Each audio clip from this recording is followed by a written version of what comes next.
मिडियानि फारसे जोङो गिबियावनो गोजोननायखौ जोंनि धोरोमनिफ्राय बावहरो। दिनैनि जाहोना मा खारनाव जोङो बेवहाय जोङो प्रेस मिटनि गेजेरजों फोरमायहरनो सानोदि बे साननायनि जाहोनानो जाबाय दिनै जोंहा जि बर' माहारि फरायसा आफादा जि मा खामानि मावदों दिनैहाय जोङो फोरमायहरोदि जोंहा जि जोंनि बड'लेण्ड डिमान्डखौ जोङो दिनैहाय बेवहाय जोङो दिनैसिमहालागै जोङो बड'लेण्ड डिमान्डखौ जोङो सोलिगासिनो दङ।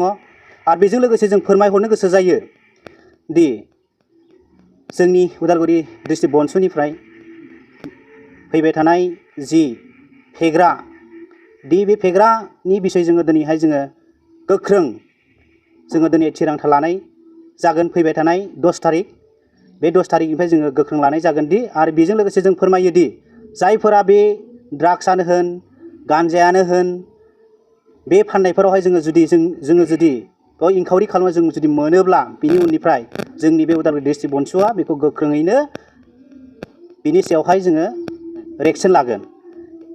आरो जोङो फोरमायहरोदि दिनै गोबांनो दिनै स्कुल कलेजनि खाथियावनो गोबांनो फेग्रा मुवाफोर फानो। बे फाननाया दिनै उन्दै गथ'फोरनो गोबांनो फानहरनायफोर दङ गोबांनो।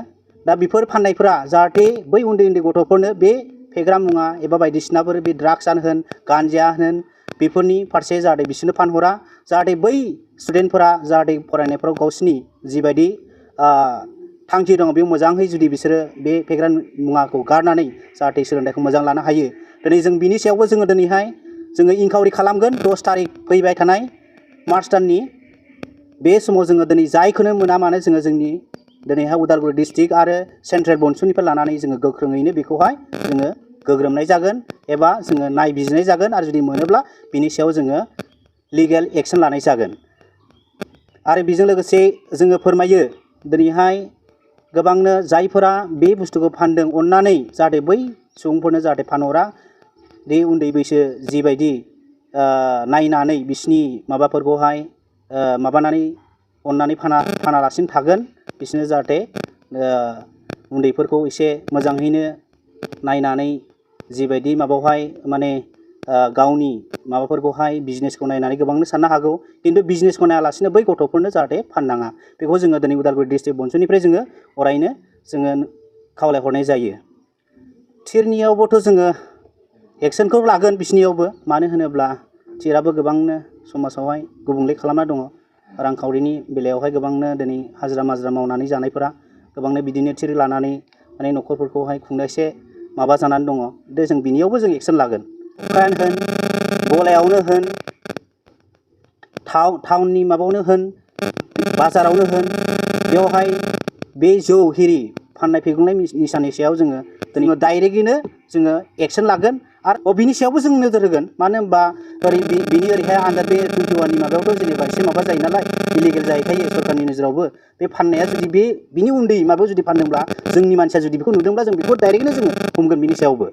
उदालगुरि डिस्ट्रिक्ट बनसुनिफ्राय जोङो जानबुं नाम्बार एबा खारथाय नाम्बार जोङो दिनै बे मिडियानि गेजेरजों जोङो दिनैहाय होनाय जाखागोन। आरो बेवहाय गासै रायजो राजाफ्रा जि बै उन्दै गथ'फोरा जुदि बेफोरबायदि फेग्लुंनाय माबाफ्राव जुदि दङब्ला बे दखाननिफ्राय लाबोनाय दंबा नैबे नाम्बारावहाय जोंनि जि बे मिडियायावहाय जोंनि जानबुं नाम्बार होनाय जादों बे नाम्बारावहाय जाहाथे बयबो फन खालामहरो।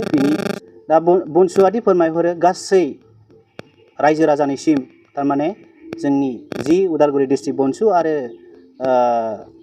सेन्ट्रेल बनसुनिफ्राय जि डिसिसन लाबाय बे डिसिसनखौ जों लानायजों लोगोसे जोङो दिनैहाय मावफुंगोन बे खामानिखौ। आरो बेजों लोगोसे जोङो रायजो राजानिसिम जोङो गासैखौबो थारमाने बेयावहाय सापर्ट होगोन होननानै जोङो मिजिंथियो। बेनिखायनो जों गासै उदालगुरि डिस्ट्रिक्ट बनसुनि जानानै गासै रायजो राजानिसिम गोजोननायखौ बावहरो। गोजोन्थों।